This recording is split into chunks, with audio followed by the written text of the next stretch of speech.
So this will be a case of speed reading and speed review of where we are in the comp plan. We're going to get an introduction to a package of actions for implementation, both zoning code and map amendments, as well as some programmatic actions.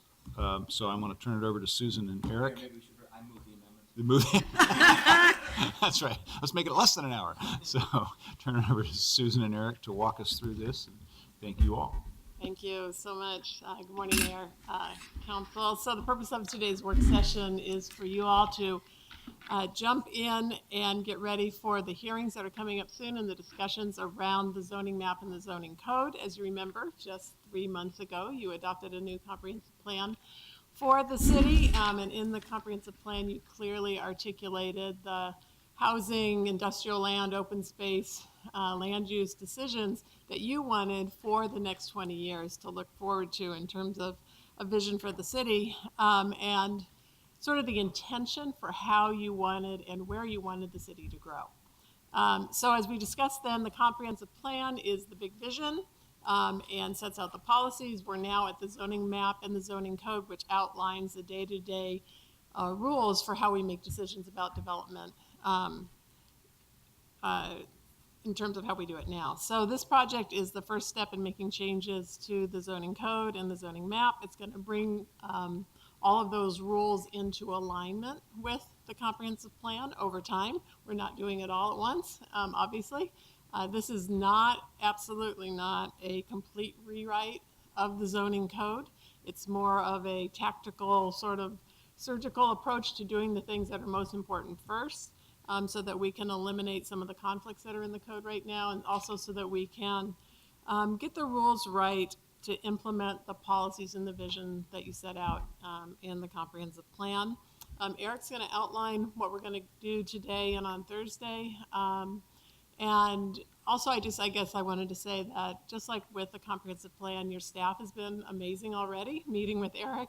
We'll continue to do that. Joe, Eric, and I, and Deborah, and others will be available to meet one-on-one or what you need to get through this. It may seem a little daunting once again, but remember that the Planning and Sustainability Commission has been very arduously working through all of this, and they will be providing you with specific recommendations and their thoughts on, what the next steps are. So I think that will provide a really good framework for you. Susan, I have a quick question. Could you give us just a quick overview of the timeline? So we adopted the comprehensive plan. Now we're going to take some actions to implement it. So when is it actually binding on anyone out there that's thinking about building something or planning? When's the earliest it's binding on the public, and what is in place until that moment in time? I'm going to let Eric I want to give you just a little bit more background before we answer that. So I'm going to let Eric walk through what we're going to do right now, and then that'll provide sort of like the steps for where we go, because this does not happen immediately. Obviously, we adopt it, and then it needs to go to the state in terms of their approval. So maybe you can give the specifics. The question is, beyond the technical questions of when does it actually get approved and become effective, where we made some significant policy decisions in the comprehensive plan, is there a difference between sort of the spirit and the letter of the law? In other words, if we said in the comprehensive plan, you can't put a grocery store in an industrial district, right, and yet the code hasn't been updated to reflect that, can someone in this interim basis come in and try to put a grocery store in an industrial? It's not until the code is the law in terms of the actual development rules for how we get to do things. So there are many things, in fact, right now, where our zoning code and our comprehensive plan are not quite in alignment. And so for the past 20, 30 years, people have been doing things that are not in the spirit of the comprehensive plan because we haven't changed the zoning code yet. And so some of those changes are the things we're looking at right now. So it's the code that actually is what allows you to take action or not. So just to put it in language that I can understand, we may have a land use proceeding, quasi-judicial, let's say, in the next 6 months, where someone is seeking an action before us which is contrary to our recently adopted comprehensive plan, but because the code hasn't been adopted and the changes haven't been made, we have to follow the old roadmap. Yes, until you make those changes. And we can make those changes. And I guess one thing to consider is it is still possible to make some code changes based on the existing comprehensive plan. So our new comprehensive plan hasn't been approved yet. I don't want us to do very much of that, and DLCD won't let us do very much of that. But if there is something you want to do that's singular, that may be possible.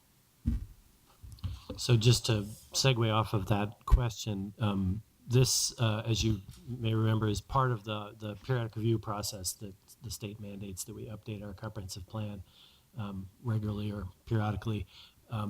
This is the last phase of that work plan. So after the policy document is sent off to the state and acknowledged, this package that we're bringing here is the implementation ordinance, and it would be the final step to completing that state periodic review requirement. And as Susan mentioned, it's not in effect yet, the comp plan nor the codes that we're bringing you. The effective date of the ordinance you adopted in June is January 1, 2018, in terms of the new policies taking effect. So between now and January 1, 2018, there is this interim period where you're still using the old comp plan and the current zoning code.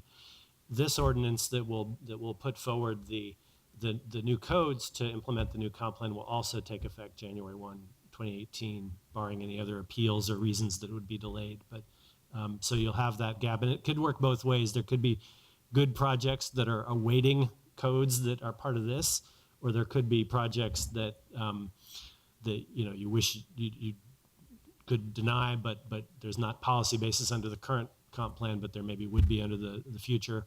That is an awkward transition, but it's something that most cities go through and when we update our comp plans. The best strategy would be just to set over any land use proceeding until 2018, Well, we've just to talked, avoid any ambiguity about that. we've talked to BDS about sort of how do they treat applicants at the counter when they come in and ask that question, and it's kind of up to them. We probably would not tell someone they can't apply for a permit until 2018, but we can certainly warn them that the codes could change then, and and let them make an informed decision about whether they want to apply under the old code or the new code. And in order to be vested with the old code, you have to get a permit in or have a land use decision granted. And similarly, you can't apply for something under the new code until it's actually in effect. So there's so I want to take a few minutes to just walk you through the materials in front of you. And as Susan noted, there are two binders here. They're fairly thick, but keep in mind that much of this is simply following through on policy direction that you already debated this spring with the comp plan. And that is the nature of the Oregon land use system is that the zoning code has to be consistent with the comp plan. And of course, there are details where there are going to be choices that you can make within the spirit of the comp plan, and we'll try and point those choices out as we go through the code. But much of what's in this package is simply a follow through to the policies that you adopted a few months ago. For each component, we over the next few sessions, and we have three briefings today, this Thursday, and then next Tuesday. Through that series, we hope to walk you through each of the elements of this proposal or recommendation at this stage, and identify why we believe it's important or why did we do it, what's in it, and then identify themes you might hear in the testimony or issues that we expect to come up because they did at the Planning Commission. So you have two binders. The red binder is general information and includes a schedule, summaries, and staff reports. The blue binder is the actual recommended documents, and that includes code, zoning map, and a number of other elements, which I'll walk you through in a moment. There are four basic things happening with this recommendation. There are zoning map changes that correspond and implement the new comp plan map. There are zoning code changes, which is the thickest piece of this. There's a new public involvement program, which is a state mandate that we update. And then there's additional updates to the transportation system plan. So everything you're going to be hearing about and discussing falls into one of those four bins. To get there, we actually had there were 7 elements to the project, and the Planning Commission looked at each element and looked at each staff report and has made its recommendation. The first of those is the commercial mixed-use zoning overhaul.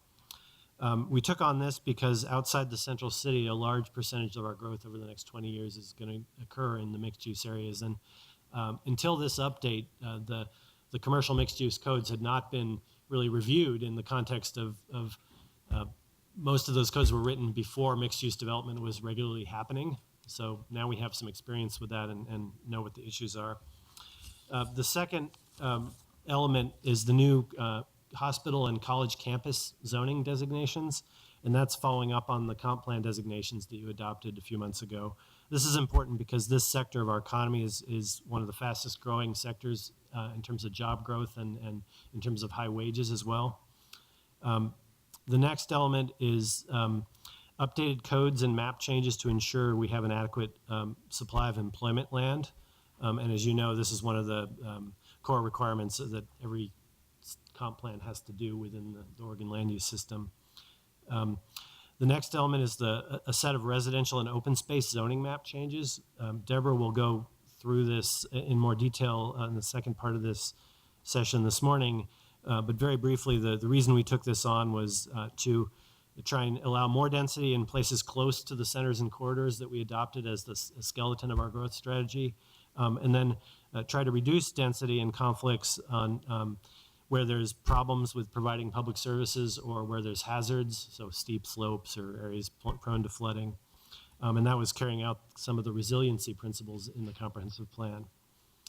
The next element was the TSP update, and you probably remember that the what you adopted in June also included elements of the new TSP. At that point, you adopted the new project list, a financial plan, and the policy framework. This stage 2 of the TSP includes street classification maps, which go in tandem with our zoning maps and need to be coordinated with our zoning maps. Some updated objectives as well, more detail on performance measures, and some complementary Title 17 amendments. And PBOT will brief you on that package on next Tuesday. The next element was the new community involvement program. We took this on, well, one, because the state requires us to have one, but the substance of it was we took on because it's core from the demographic and economic changes we're experiencing that we need to overhaul the way we do public involvement to reflect the demographic changes of the city and reflect the equity principles that we put in both the Portland Plan and the Comp Plan. And the last element was a bundle of miscellaneous code changes that didn't fit into those bigger categories. But again, it's all things that we believe are necessary to avoid conflicts between the code and the new Comp Plan. And as Susan mentioned, this isn't a total rewrite, but we did identify some surgical changes that if we didn't make, we think there would just be a conflict between the code and the policies, some of which are fairly minor. So that's the blue binder. The red binder, that's the red binder. The staff reports that go with each of those is a one-page, sort of one-pager about each element of the project, and the schedule. And I'll just briefly mention the schedule. We mentioned the briefings, which are it's the second page in your red binder is the schedule, just to look at that. We have hearings scheduled on October 6th and October 13th. Those are scheduled hearings. The final part of that, the way we imagine this playing out is that you would then reflect on what you heard, discuss some amendments, and then there would be a potential hearing on amendments in November, and then subsequent work sessions. And that latter part of the schedule, of course, is pretty tentative depending on how much you hear and what you want to talk about, but we've tentatively laid that out. Let me go to what's in the blue binder. So the first thing you'll see in the blue binder is a fold-out map of the zoning code recommendations, and like our zoning map recommendations, sorry. And this, again, is not a complete redo of the zoning map, but it's changes that generally reflect the same territories that you debated with the comprehensive plan map. We're just updating the zoning map to reflect that. And Deborah will go into more detail. These are available on our map app, which has been republished online, as well as PDFs, and people can get paper copies at a larger scale if they'd like. Those are the changes, yeah. And we do have available a map that shows the changes and the unchanged areas all in one. If you'd like to look at that, that's available. We can bring big ones at whatever size you want. We also have maps by district, if it's to be able to zoom in. Okay. Maps galore. The second and the thickest document in the blue binder is this brown, with the brown cover, and that's actually the zoning code changes that correspond to all of it. It's all been combined because there are some chapters that are touched by multiple elements, so we just published one set of code changes by chapter. It's not the whole zoning code, but it's a big chunk because we did a lot of pieces, small pieces here and there. The biggest piece of this is the mixed-use commercial zoning code overhaul. Behind that are the details of the transportation system plan, as well as an appendix that goes with that, which is some additional detail. Some of the key element of this that I think you'll hear about is kind of midway through, there are some color maps that look kind of like that. Those are the street classification maps. So if you recall, one of the last things you resolved in the comp plan policy was a discussion of some bikeways in Northeast Portland and the location. So you'll probably get similar testimony from a variety of locations around the city around what are the street classification maps going to show, in addition to zoning map testimony. I think that's important too, is that, because what's going to happen with you all, I'm guessing, as it often does, is it kind of mirrors the conversation and the pattern that happened at the Planning Commission. And there will be issues that come before you in terms of testimony that you've already made a decision on. But we want to let everybody speak and let them have their say again, and yet you've already sort of made you've shown your intention and direction in the comprehensive plan, and this is just carrying it out. So it would be hard to reopen some of those things. You know, that's an ominous comment you just made. I'm thinking about, because people will reasonably think they can relitigate the merits in the context of the amendments. And I guess what you're suggesting is that the script that we read at each hearing needs to make clear that we're not reopening the comp plan, but we do want to make sure the amendments are faithful to what we did through the comp plan.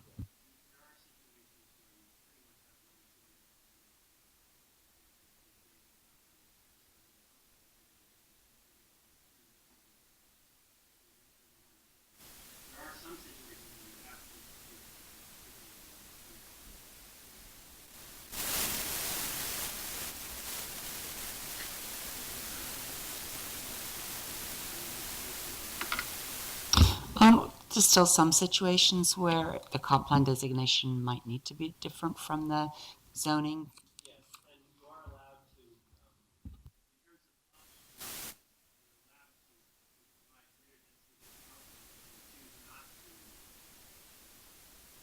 to, my button came off. You're allowed to have a higher density on the comp plan and a lower density in the zoning map if you don't think it's ready or ripe for that additional development.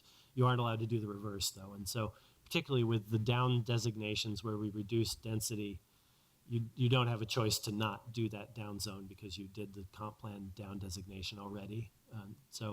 Now, of course, you are going to get testimony, and you Just before you go on, have you addressed the issues that we talked about on windfall profits and how we maybe add some hurdles before the zoning code matches the comp plan?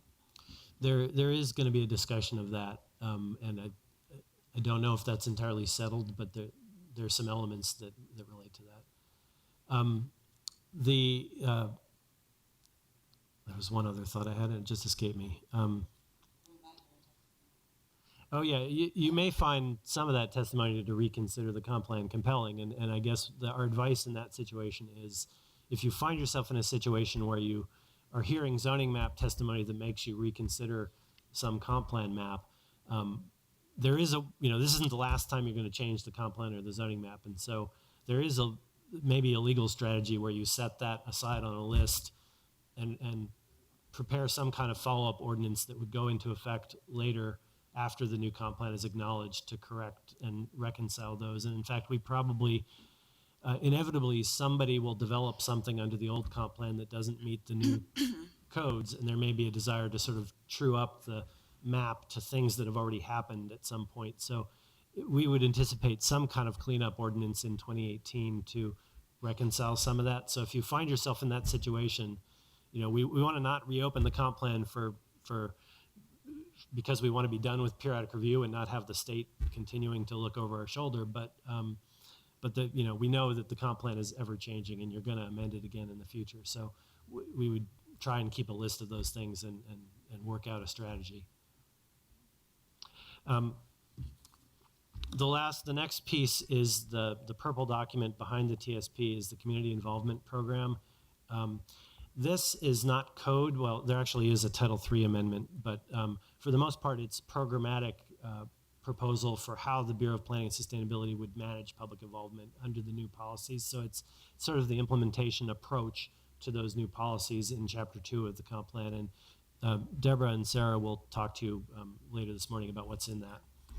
The last element is a letter from our Community Involvement Committee, and this is a state requirement that's part of periodic review that every element, every time we come to you with a periodic review piece, we have to include a report from our Oversight Committee on Public Involvement, and this is what that is.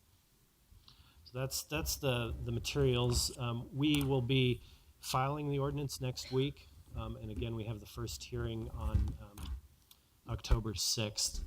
The testimony is coming in like last time through the email, through letters to all of you, and through our map app. And so if you, your staff have access to that email, if they get letters, our request is that you forward that to the email so that we collect all that in one place. And at this point, I'd like to turn it over to Deborah, who will walk through a little more details on the zoning map. Okay. Good morning. Don't know if this is this on? And Carla's not here. We do have a PowerPoint, although I know you can't see. It's for the audience. I have provided you with slides, and I'll try and remember when to tell you to turn the page. So I'm going to be talking about two of the elements of the early implementation package, starting with the zoning map, and then followed by the community involvement program. And I'm joined today by Marty Stockton to my left. Marty has been working with me and the rest of our team on the zoning map, and from this point forward, Marty will be the person working with both you and staff to both understand the recommendation and to digest testimony. And to her left is Sarah Wright. Sarah has been the lead on the community involvement program, and she'll be the person working with you and your staff from this point forward on community involvement program. So let me start. I don't know how to turn on the presentation for you, but I'll just go ahead and start talking and we'll catch up. So again, I'm going to be starting with an overview of the zoning map. And as both Susan and Eric said, for the most part, all the decisions you'll be making about the zoning map correlate very directly with decisions you've already made on the comprehensive plan map. It's a fairly focused set of changes, which you'll see, and they are all intended to implement both the policies and the comprehensive plan map that you've decided. Because you're already very familiar with the comprehensive plan map, since you've waded through it, I wanted to just touch on some of the differences between the comprehensive plan map and the zoning map. And the most fundamental difference is the comprehensive plan map is a long-term map providing general direction. The zoning map is much more specific. It provides the actual rules for what can be developed on any given property. So it provides a much more specific set of rules. And it represents what can be built today, whereas the comprehensive plan map is a 20-year vision. In many cases they match, but in some cases they don't. And there are reasons why, when there's a distinction, why there may be a difference between the long-term designation and the zoning. As was noted, zones have to be consistent with the comprehensive plan map, but consistent doesn't mean they match. The comprehensive plan map can provide something more intensive looking ahead long term. The zoning may be a little less intensive or can match, but zoning can never be more intensive than the comprehensive plan designation. The zoning map brings together 4 different projects that were what we called early implementation projects that each involved some map elements, some zoning map, employment, campus institutions, residential and open space, and mixed use. Each of those was a project that proceeded along its own public involvement course. Planning and Sustainability Commission made decisions about each one separately, but we're now bringing those together. Employment, campus institution, and mixed use involved both code and map. Residential and open space was map only. There may be some code decisions you'll be making in the near future related to residential code, but those aren't part of this package today. So through, for example, the residential infill project and the multifamily project, there would be some residential code things. But today, you're going to be looking at just the map for residential and open space. And I keep forgetting to tell you to turn the page, but we're now onto the next page with employment zones. This is one of those projects. So in brief, this project looked at bringing forward some zoning map changes that would add opportunities for jobs and employment in some key areas.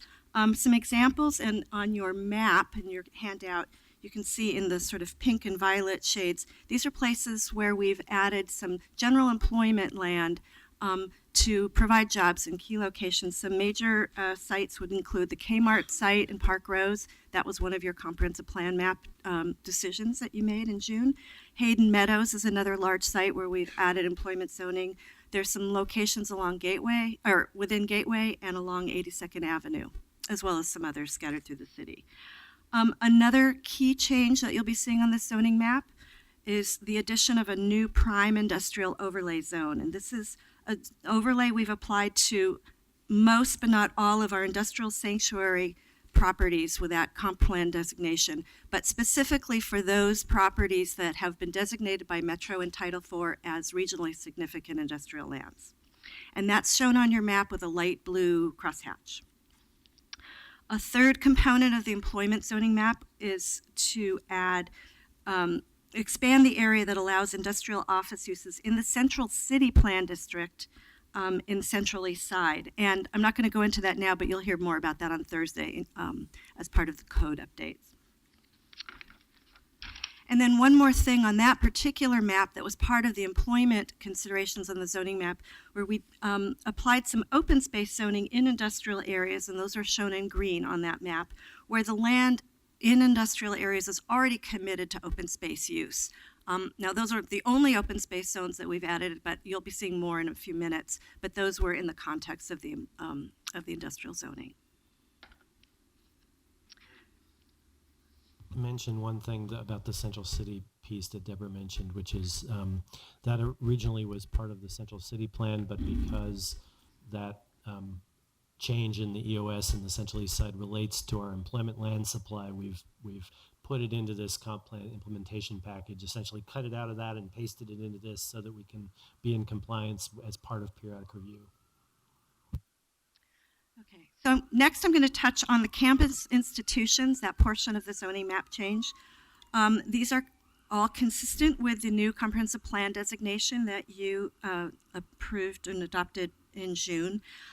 We've applied a campus institution zone, one of two new zones that we've created, to 16 campuses in the city. The new CI1 zone is applied to college campuses that are predominantly surrounded by residential neighborhoods. And then the CI2 zone is applied to medical centers and certain college campuses that are more urban in scale. These are tending to be on either the corridors or within centers. So it's a slight difference in scale and urban level intensity for those two zones. And so the map you have in front of you, it shows 15 of the campuses where these two new zones are applied. There is a 16th that's been added through testimony to the Planning and Sustainability Commission, and that's the National University of Natural Medicine, which was added.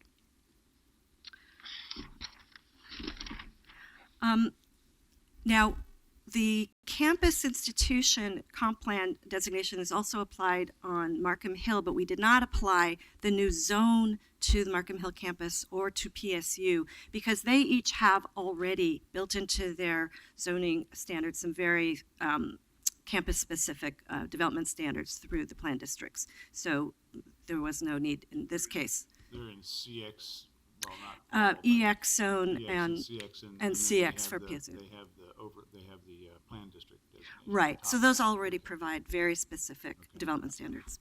So and- get to the same sort of place by a different route. Exactly. And similarly, through the comprehensive plan map, you did apply the campus institution comp plan designation to all public high schools and private high schools that are 10 acres or larger. We did not apply the new campus zone, however. We've retained the existing zoning, which for high schools tends to generally be residential zones. And that's as an interim measure because we anticipate at some point in the future we may be looking at a new zone or new regulatory tool for school campuses, for high schools or other schools. So we wanted to retain the existing zoning in the meantime. Okay, so now next page is residential and open space. As I said, these were map changes only without accompanying code changes. The residential zoning map changes fall into one of four categories. The first was, and this is by far the majority of the residential and open space zones, were to match the comprehensive plan designations you've just adopted in June. For open space, there's a direct one-to-one correspondence. If you applied open space as a comp plan, open space zone, no question about that. Residential zones, for the most part, match, but as we noted earlier, sometimes there's not a match, and that's for a reason that we've spelled out in the reports that you have. So there are a few places where they do not match.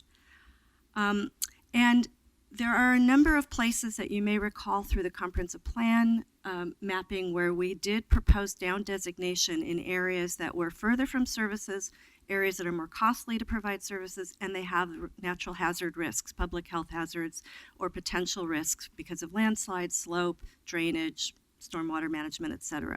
So in those cases where we did propose down designation, we've brought the zoning down to match as well. Now, there's a second category of residential changes where we've proposed some upzones in locations adjacent to centers where the residential zone was changed to provide more opportunity for housing in those really amenity-rich areas. Another category of zone changes, residential zone changes, is in the David Douglas School District, and you may recall there were areas where in Powellhurst Gilbert where we determined that we could keep the residential comprehensive plan designation because ultimately in the long term that's the right designation, but in the meantime we've proposed to downzone to temporarily relieve some of the pressure on enrollment because of the school overcrowding. And this has been proposed in conjunction with the school district. We've been talking with them quite a bit. They're in pursuit of acquiring new sites for schools. They propose to build new elementary schools to relieve their pressure, and we propose this zoning measure to be an interim and while they're pursuing those avenues to relieve their pressure. So we hope to be able to reverse this at some point when they've met the capacity needs. And then the fourth category is an important one, and this is where we looked at areas that back in 1980, the comprehensive plan anticipated some residential density, but the zoning was kept lower. And so for all these years, there's been a distinction between the comprehensive plan capacity and the zoning. We looked at approximately 40 of those areas and did an evaluation of the availability of services, proximity to centers, recent development activity, demographics, a number of factors, and we did a thorough evaluation of those 40. And from that evaluation, the PSC has recommended to change the zoning to match the comprehensive plan designation applied in 1980 in about half of those areas. And so we called those zoning review areas. And there was some specific, neighborhood-specific public involvement we did to have conversations about those areas. And you'll be hearing testimony both in favor and in opposition to some of those zone changes. And then finally, for the residential, the really minor changes, we did do some adjustment with the A overlay. There were places where it's been applied where we either removed it because it no longer matches or corresponds with the base zone, or we added it where it was missing from an area. So a few minor adjustments there. And I think you all see the map that shows all of the residential and open space zones. And as you can see, the green are open spaces. Those are all areas I didn't mention, but they're scattered through the city, and those are all publicly owned sites. I think one or two of them might be owned by a land trust, but for the most part, they're publicly owned in open space use or planned for open space use. And then you can see the different colors for different kinds of residential changes. The yellow and the yellowish green shades are single dwelling zone changes. The blue are multifamily zones, and then the green, of course, is open space. And of those residential changes, you can see that in the overall picture, they're really very few of these changes overall. As Susan said, we didn't do an overhaul of the whole zoning map. We did a very focused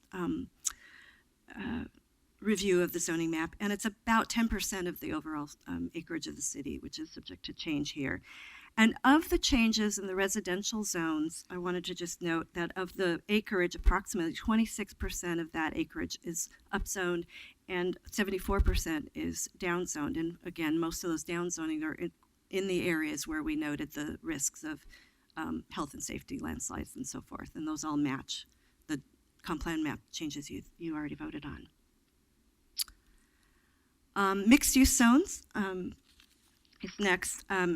This map on the next page shows the 4 mixed-use comp plan designations. We've got urban center, civic corridor, neighborhood, and dispersed. And on the next page, you'll see there's a correspondence table. Not every zone matches every comp plan designation. There's a correlation between zones. We did go from our current 9 commercial mixed-use zones down to 5. So we did reduce the number of zones. The current zones that we have were created 20 years ago, so we did do an update of all of the zones, and you'll hear more about that on Thursday. CR is our newest zone, which is the smallest scale, applied in very limited situations in residential neighborhoods, isolated sort of neighborhood scale, commercial. CM3 is the most intensive urban zone, and then there's a range in between that. CE is the more auto-accommodating zone and has been applied in a less expensive way, more limited way. But you can see from this chart which zones correspond with which designations.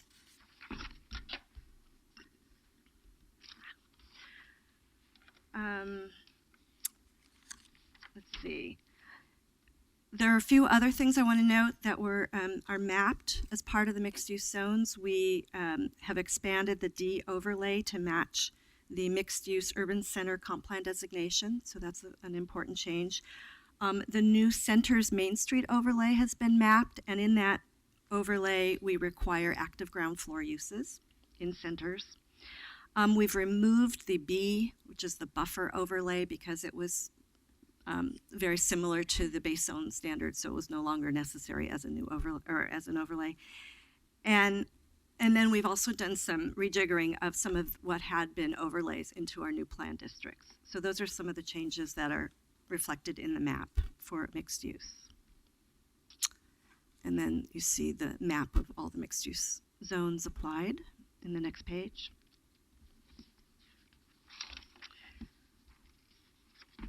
And so to wrap up, I just wanted to give you a quick preview of the kinds of testimony we anticipate you hearing on the zoning map. As I said earlier, you'll hear a mix of supportive and opposing testimony about those zoning review areas. Those are the areas where we've done upzoning to match what had been mapped in 1980 and which you had more recently affirmed in June. So that will probably constitute a lot of the testimony here on residential zoning. You'll hear testimony about the mixed-use map, people asking for more intensity or less intensity, depending on where they are and whether they're property owners or neighbors. So that will be quite a mix. You'll hear testimony about CE zone and the restrictions on or the allowances for drive-throughs. You'll probably hear testimony about the D overlay, the design overlay, whether it's been added or where it should be added, where we haven't proposed it. And then you'll hear some testimony from folks who may not have been satisfied with your earlier decisions about comprehensive plan map designations, and they'll be asking you to revisit those. And And I think that's it for the zoning map. So I can answer questions, or we can move on to the community involvement program. I think that preview of what we're likely to be hearing the most about is very accurate, and we should all be prepared for that. I think the Planning Commission for example, on the drive-through issue, I think the Planning Commission amped it up even more. They did. So we will be hearing even more about that. So that's fine with me. I'm happy with where we are. But nevertheless, you can expect some controversy about that. One other thing is, in addition to talking to us, which is great, of course, but you have the Planning and Sustainability Commission members and the chair who've also offered to meet with you anytime to, go over some of these issues, because they had to wrestle, obviously, with the same questions that you're going to deal with. And the process they went through to make their decisions, trying to go back to the basic ideas that you had set forth in the comp plan and not trying to rethink it all over again. Okay, so I'm going to switch gears now, reintroduce Sarah Wright, who can also help answer questions, and you'll be working with her on community involvement. So community involvement program is one of the required elements of our periodic review. Besides being required to do this, why we're doing this is we're building on the Portland Plan's equity framework, and we're implementing Chapter 2 of the comprehensive plan. I just wanted to read you a quote from the Portland Plan Framework for Equity. It says, "Advancing equity in Portland means improving the way the city works, starting with how the city government and its partners make decisions, invest, and engage with Portlanders and each other to measure success." So this idea of how we engage with Portlanders is very fundamental to Portland Plan, Comprehensive Plan, and now this is the implementing program to carry that out. The changing demographic profile of Portland means we really need to do things differently. We need to be far more inclusive in our outreach and our engagement to make sure that city decisions are informed by the voices of Portlanders who haven't been historically or who aren't today involved in civic decision making. And we need to strive for increased transparency in our planning processes, and we hear this message quite a bit. This program adds to and complements our vaunted history and our traditions and our practices of neighborhood involvement. So this is additive, and we think this really strengthens how we do our work in Portland. Now, I want to just show you, and you'll be able to see in your handout here, that our 1980 comprehensive plan, on the left-hand column, that page that you can see here is the entire comprehensive plan policy about community involvement. It's one goal and 4 policies. That is it. That's the entire thing. And in contrast, our new adopted comprehensive plan policies about community involvement include 7 goals and 40 policies. So much more robust, much more rich. And so there's so much of this because this matters so much to Portlanders right now, to be more inclusive in how we do things differently. The policies are here, but we now need this program to help tell us, staff, how we do our work. It's really a much more nuts and bolts approach with some guidelines and resources to provide a continuous a way that we can continuously improve our practices. And so that's what this program is about. This is an early implementation project, just like the other ones you're hearing about, but it's different in terms of it's not goals and it's not maps and code for the most part. It's a description of a program. It's giving us direction, and it's a support structure for staff to carry out the goals and policies of Chapter 2 in the comp plan. There's a program that the Chapter 2 tells us we need a program, so this is a program, and then it also tells us we need some elements within that program. And so the specific requirements that we need to fulfill here is, 1, to create a new community involvement committee, And Chapter 2 tells us that we need this new CIC as an independent body to take on a community involvement oversight role. It's currently carried out by the Planning and Sustainability Commission, and this transfers that role to a newly forged body. It's going to be an advisory body that will support and advise staff, but also it will be responsible to revise and update the manual that I'll talk to you about in a moment. The process of establishing the charter for this new committee and recruiting and selecting members will take place immediately following your adoption of this program. We're already working with the Office of Equity and Human Rights, Office of Neighborhood Involvement, and PIAC, the Public Involvement Advisory Council, to establish a process based on best practices of recruiting and forming a new committee. So that work is already underway. And we've already gotten some good feedback from our the recently concluded CIC that we've been working with throughout the comprehensive plan. They have weighed in on this and given us some good advice about both the chartering and recruitment of that new group. So that work is underway now. The second required element that we have committed to do is create a new community engagement manual. There's a draft manual. It's part of this program. It will be revised and adopted by the new CIC, and it will be a continuously improved document. It's dynamic, and we want that manual to continually be updated to reflect best practices and testing what's working and reflecting on our evaluation of practices as we go along. The manual is intended to provide us guidance. It'll include general steps and guiding questions and baseline expectations, but it's not a recipe. It's not a step-by-step prescription. It's guidelines. So we, again, want to be continuously improving what we learn from those practices. I think that's it. I want to just, again, do a little preview of testimony you'll be hearing about the Community Involvement Program. The first issue we expect that you'll be hearing is about the CIC, how we do the recruitment, how we do the charter, who should be on that committee. I think that members of the public have some pretty definite ideas about how that process should go and who should be on it. So you'll probably be hearing that in testimony. Also, I think that you'll be hearing from people who have a very specific function or role they would like to see that group play, more of a watchdog, for example, or have the power to actually stop projects. So you'll be hearing about the intended role of that committee.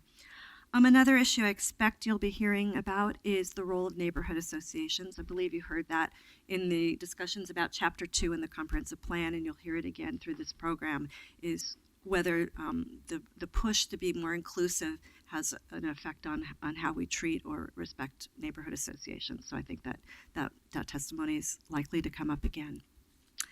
And I think that's it, if you have any questions. You know, why limit it to just neighborhood associations? The same concern may come up from our neighborhood business districts. And I assume we're going to make the same effort to engage both. Yeah, good point. Thank you. Yeah. So what community involvement went into getting the community involvement Do you want to respond to that? That's a question that I've been asked a lot. This is really based on the years of public involvement in all of the Portland Plan and the Comprehensive Plan that really fed into the development of Chapter 2 to really establish what the policies in Chapter 2 should be. In terms of early engagement, just for what this manual will look like, it's really built on a lot of the work that's happened inside the Bureau of Planning and Sustainability on the equity framework for the climate work. And it's also, we took it out to, I sent out invitations to neighborhood associations and district coalitions, the DCL partners, and other groups just to kind of get early feedback on this early draft of this. And I've been working with PIAC quite a bit. They've worked as kind of a advisory group for the development of this program. Well, I appreciate that. I was at a meeting with Courtney and directors and chairs about a year or so ago, and at that point, the directors and chairs said we're completely overwhelmed with everything else we have to do, and that they wanted to delay on this part. So I'm a bit concerned to hear that there's been a draft developed that goes out for feedback rather than involving the community in what the draft should say. And I'm just wondering, is this piece... what engagement are we expecting from all of our community groups and diverse partners? I think this program this document is establishing a new program that's really intended to create the framework to address a lot of concerns that people raise about public involvement in planning. And I think the intent of this program and everything in this document, looking through it, it's all about building a framework that will be continuously improving and bringing in feedback. So I think we really need to build this sort of scaffolding to kind of take that in and to be continuously improving. I think that delaying building that scaffolding would slow us down in implementing Chapter 2. So that's kind of where it's coming from. We have to get this into the periodic review, and it also creates the structure for us to do continuous improvement.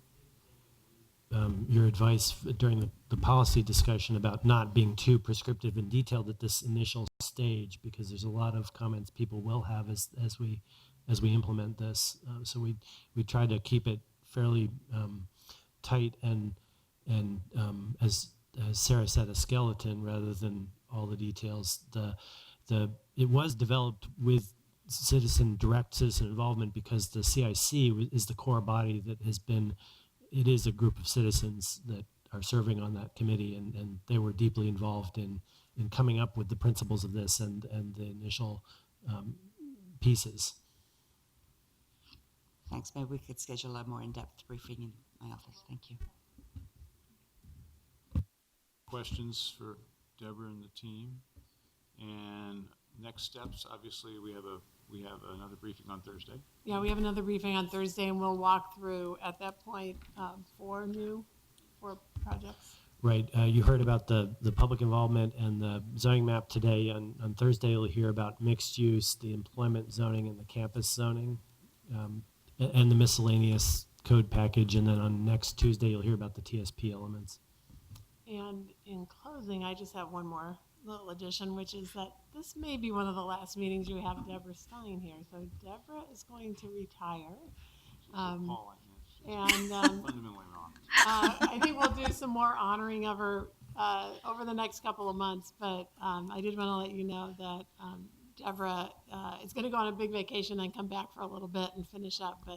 So she won't actually have her last day until the end of the calendar year. But as you all know, and I'll go into this in great depth at some big celebration, she's been everything from, the interim director of the Planning Bureau years ago to just sort of the standard bearer, I think, for how you do great public involvement and how you do interaction with the community, that kind of the heart and soul of what we do versus a lot of the technical details sometimes. And that has made a huge difference to the city. Susan, I'm pretty sure that Deborah retiring contradicts both the existing comp plan, the proposed comp plan, and the zoning codes. I don't know that can be allowed. DLCD will strike it down. You can't possibly succeed without her. We appreciate you very much, Deborah. And work you have done or continuing to do here right up to the end of your service. I've worked with you for more years than we would both care to admit, and it's all been great work, and I appreciate it so much. And let me just add that I think your work in developing the neighborhood community plans really changed the conversation between the public and this building. And for that, we have a great debt of thanks to you. And last but not least, you didn't quit after the Southwest Community Plan, so thank you. Thank you all very much. Good progress. We'll take the 3-minute break and come back for an executive session on a completely different set of subjects. Thank you.